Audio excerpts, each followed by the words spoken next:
Hello, my name is Nathan Etherington. I'm the Program and Community Coordinator here at the Brant Historical Society. Archival Discoveries is a show where we open documents at the museum to learn and discover something new about Brantford's history. On today's episode, we feature the letters of the Betts brothers. So in this first folder, we have a bit of information about where this collection came from. So you can see there's some photos here of all of the letters, originally in a big ledger book. And so this information was provided to the Historical Society.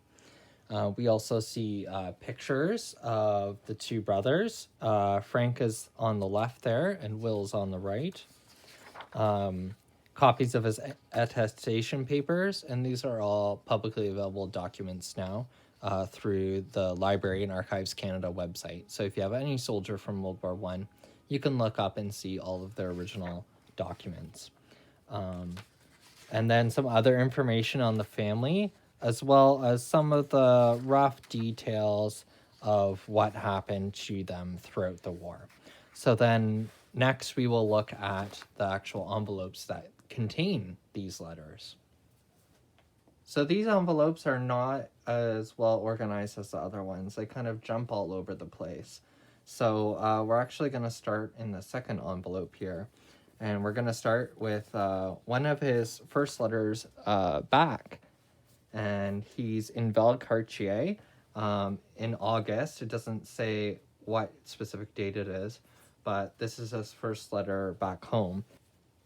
So his letter back home reads, "I hope this finds you all well, as it leaves me the same. Arrived here okay.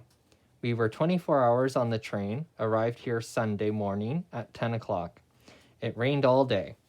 This is some camp all right. There are about 15,000 men here. All the tents are not yet filled. The camp is 7 miles long and 5 miles wide, 22 miles from Quebec. There are all shapes and sizes of men." So this gives us a little bit of insight to what the camp is like when he first gets there. So August, right, they get there, and then we see this letter from October 2nd, 1914, and he signs it from Gaspésie Bay on the St. Lawrence. So now they're on the ship, and they're heading over to England. So in this letter from Belgium, he writes, "We have been through an awful time since last April 23rd.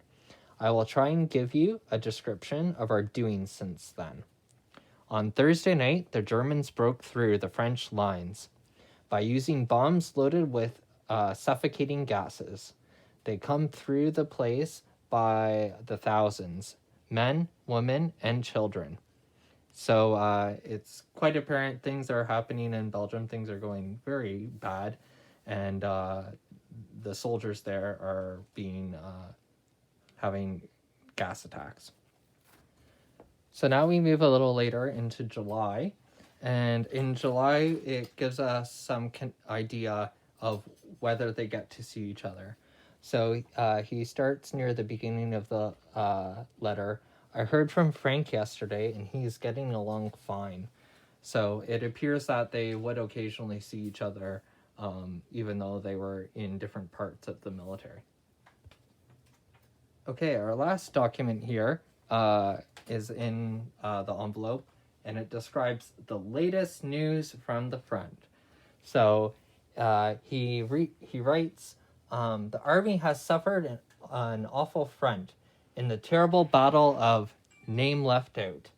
By the enemy's horde have been defeated on the banks of the river Name Deleted. The Austrians ordered General Dank attacked the Russians at Name Left Blank on the road near Cut. They fled in fear, but they turned and fought Blue Pencil here. Since the fighting began at Name Suppressor." So we can see the work of the censors here. They're not actually letting things get out. And we see several stamps on the envelopes of censors actually opening the letters and removing contents because information's getting out from the front to people on other parts of the world. In the fourth envelope, we only have a couple letters that we're going to look at. One here from September 3rd, 1915, so we've moved further on in the war now. And just a quick note here, we are still in the same place, very quite nothing much doing. So we're clearly in the trench warfare where everything has stagnated, and troops really aren't doing much, it seems. So in this letter, he writes, "We are the same at present, going into the trenches tonight. We are getting 4 days in and 4 days out." So it gives you a better sense of the cycles of when they're in the trenches serving and when they're out. And almost immediately when they come out, that's when the letters start getting written. Okay, so now we're going back to the first envelope because it actually has the interesting details of the end of the war. So first of all, they had these little postcards that they would be able to send back home from the field service. And it had kind of predetermined messages so that it was very easy for soldiers to communicate with people back home. So you would simply scratch out the things that didn't apply to you so that you could communicate with loved ones. So you can see "I'm quite well" is there. He also says, "I received your parcel February 23rd.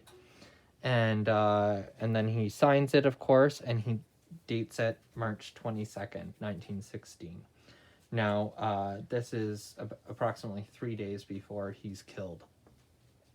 So then we go into May, and in May, they receive this notice from the federal government in Ottawa talking about his death and where he is buried in Belgium. So this letter communicates where he's buried as well. So it mentions the Burke Cemetery and the plot number and the row number as well. So Mrs. Betts is not happy with the answer from the government, it seems. So she writes asking for more information. So then we see this letter in July, and it says the records that they have from the person in the field says, "Sapper Betts, at the time of his death, was on duty in the front line. He was sitting in his dugout with 2 other men when a German HE shell came through the roof, killing 2 and leaving the remaining man untouched. The artillery fire was the usual enemy bombardment." And then he also encloses this burial report of the killing of Mr. Betts here. The next letter we're going to look at is written here by one of his military colleagues. It says Private Sam Edge. So we looked him up a little bit, and he was a soldier. His next of kin was in Manchester, so he's originally from the Manchester area in England, but somehow came over to Canada, obviously, and was fighting with the Canadian Corps in the tunneling division. So he writes this, there's no date on it, but he writes it very soon after his death. And so he expresses his condolences. So he starts here. "It happened on Saturday morning, March 25th. Will and 2 more of our fellows were in a hut we have here. He had just finished shaving when this shell came over, and it went right through the roof and burst inside. It hit Will and one of the other fellows. The other chap, it missed only and knocked him down. Will was hit mostly in the head and neck. I'm sorry to say that there was no hope for them at all. He was practically killed instantly. I dressed his wounds and brought a doctor as quickly as I could, but he never recovered consciousness." So the last letter we're going to look at is written by the same soldier, and this is much later on. Now we're in December, so nearly 9 months now after William's been killed. And obviously, they have been corresponding back and forth together.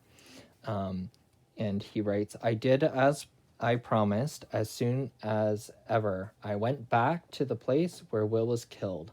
Well, I paid a visit to his grave, but couldn't do it very much good because somebody had already fixed it up.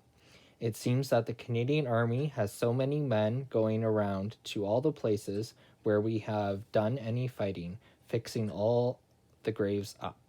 So the Canadian government is doing their part to honor our soldiers who have given the ultimate sacrifice of their life in World War I.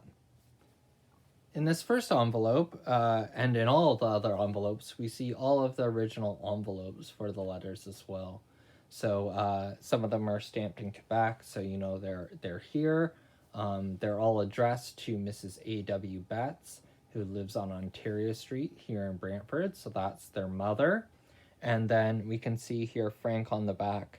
He always puts his name, his battalion, and where he is currently located. Here we see the first letter written by Frank Betts, and it's dated August 31st, 1914. So this is surprisingly early in the war, considering Britain only declares war on Germany August 4th. So less than a month, Frank Betts has heard this, and he's left Brantford and gone all the way to Valcartier in Quebec in order to get his military training. So he writes, Dear Mother and all, I hope you got my card okay. I am sorry I did not get home to bid you all goodbye, but never mind, I will soon be home again. I met Will as soon as we got into camp and gave him his stuff. I tried to get into the same tent, but it was filled up. But I am only a few steps away from his tent. So we can see that they're actually connecting there before he signs off. Here we have the most interesting letter from the third envelope. So in it, we have this little slip here, and it's noting that Frank has been injured. He has a wound to the shoulder, and he's now getting some type of treatment.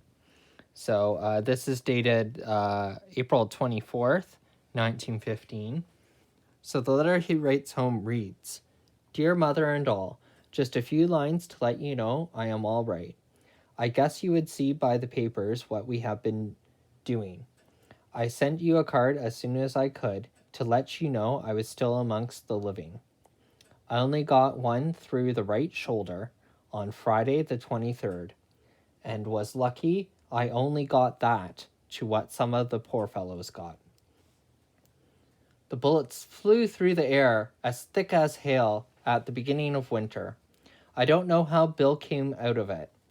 I never saw him, but I hope he was as lucky as I was. I witnessed some awful sights, but they never bothered me any. I thought it would. The Germans used gas shells, but they couldn't make our boys retire. I have never been in about a dozen hospitals. He closes the letter with, I've done my bit. Some fellows was rendered stone deaf by the explosions of the big shells. Well, the war can finish as soon as it likes. I've got my fill of it, but I'll soon be all right, and we'll have to give it another whirl.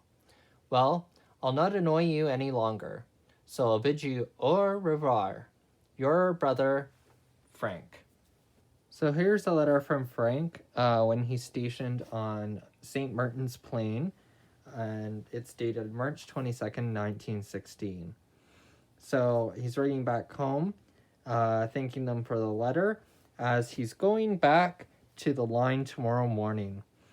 So he's writing the last few lines before he leaves, and don't worry about me, I'll come back again. And when I do, it is the land of the maple leaf for mine. There's also something interesting here towards the middle of the letter. I'm sorry if I offended Grandma. I did not intend to do so at all. So obviously he's upset Nana by writing to her and telling her some news about what's happening on the front. Okay, here in the fourth envelope, we have two letters that we're going to look at. One is dated April 17th, 1916. So this is just after we learn about Will, or Bill, as his brother calls him. So we start here in the middle of the letter. I suppose you will know by now that poor Bill is dead. He was killed by a shell. I got the news as soon as I got to the battalion. Take it from me, they are not going to get me if I can help it. So the next letter that we see is sent from Belgium as well, May 24th. And he's writing just a few lines with this paper, which is printed in the fire zone. I thought perhaps you would like to see it. Today is Empire Day. I wonder what is going on over there. Today, a couple of ball games. I guess I would like to be there. I know by the sounds and signs of what is going on over here, just like July. Here now, I just came off my guard this morning and will be spending the rest of my day mending my shirt, etc. Hoping this finds you well as it leaves me the same. Will write to you again soon with love to all, your son, Frank. And this is the last letter that we see from Frank as well before he's killed. So we also have here his little booklet that has inside of it. In this side, it has a whole bunch of envelopes for letters or notes, a calendar for the year 1916 with his information, and spare blank pages along with a little spot to hold his pencil to write while he's in the trenches. We learned quite a bit about the Betts brothers today. We learned that both Frank and Will were killed in World War I. We learned that they both enlisted very, very early, were trained in Valcartier, and then they went over to Salisbury Plain and then fought in Belgium, where they both unfortunately died. So join us next week for archival discoveries when we look at the W. Ross MacDonald collection.